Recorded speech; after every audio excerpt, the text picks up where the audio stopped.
The Second Amendment to the Constitution.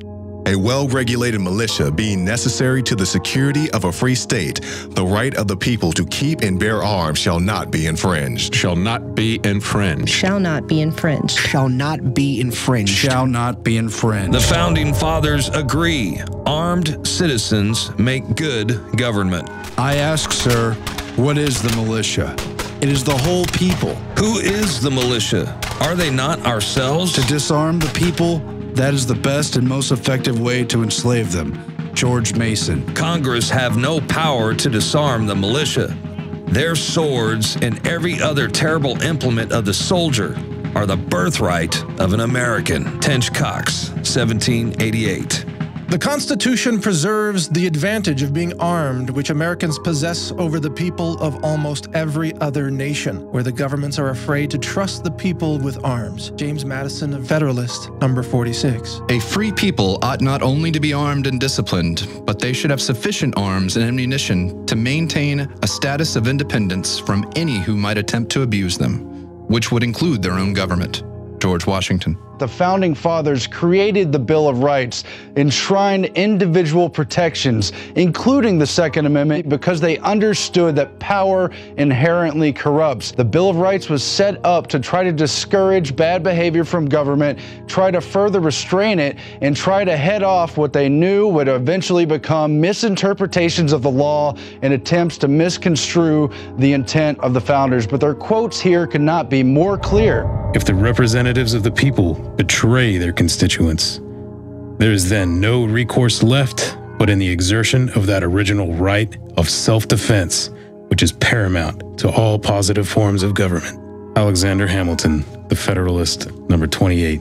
Are we at last brought to such a humiliating and debasing degradation that we cannot be trusted with arms for our own defense? Patrick Henry. The Constitution shall never be construed to authorize Congress to prevent the people of the United States, who are peaceable citizens, from keeping their own arms. Samuel Adams. The right of citizens to bear arms is just one more guarantee against arbitrary government, one more safeguard against the tyranny which now appears remote in America, but which historically has proved to be always possible. Hubert Humphrey, 1960. When governments fear the people, there is liberty.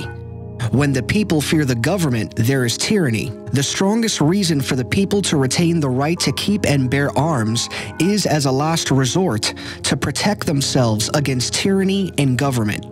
Thomas Jefferson. The best we can hope for concerning the people at large is that they be properly armed. Alexander Hamilton. The very atmosphere of firearms anywhere and everywhere restrains evil interference.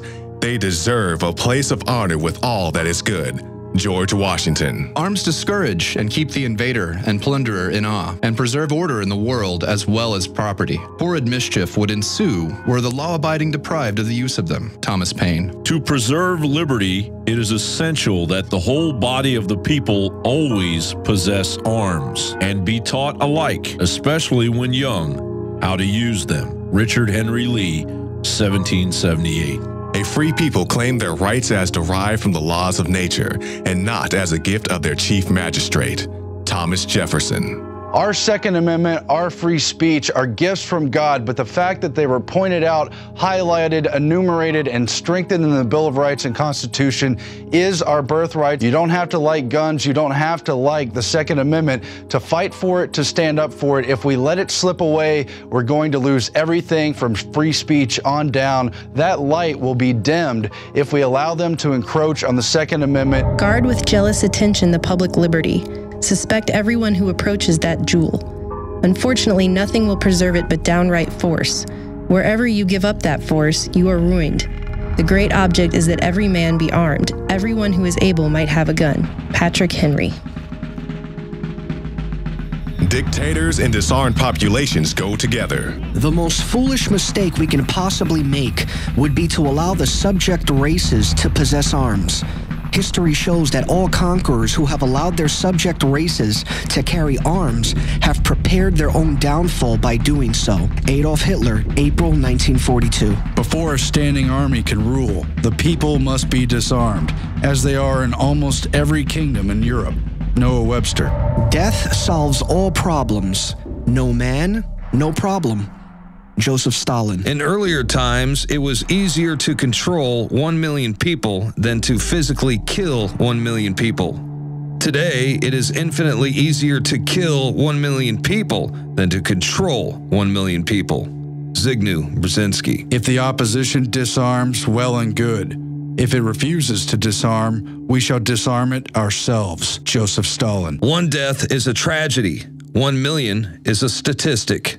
Joseph Stalin. To disarm the people is the best and most effective way to enslave them. George Mason. And tyranny always follows disarmed populations. It's the history of democide. It's what naturally happens when power is too concentrated in one man, in one centralized government, in one tyrannical system, as we now see worldwide. We were supposed to set up checks and balances in an attempt to create better government. Instead, we let our guard down and the corporations have taken over. It is the duty of the patriot to protect his country from its government. Thomas Paine. The supreme power in America cannot enforce unjust laws by the sword, because the whole body of the people are armed. Noah Webster, 1787. Ideas are more powerful than guns. We would not let our enemies have guns. Why should we let them have ideas? Joseph Stalin. Those now possessing weapons and ammunition are at once to turn them over to the local police authority.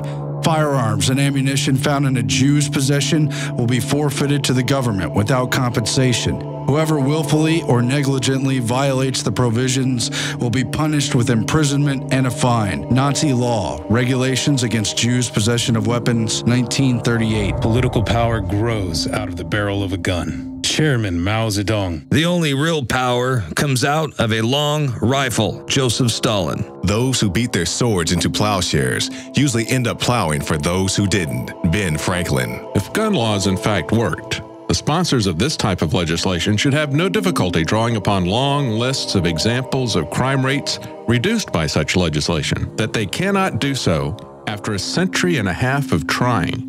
That they must sweep under the rug the Southern attempts at gun control in the 1870 to 1910 period, the Northeastern attempts in the 1920 to 1939 period, the attempts at both federal and state levels in 1965 through 1976, establishes the repeated, complete, and inevitable failure of gun laws to control serious crime. Orrin Hatch and the right to keep and bear arms. After a shooting spree, they always want to take guns away from the people who didn't do it.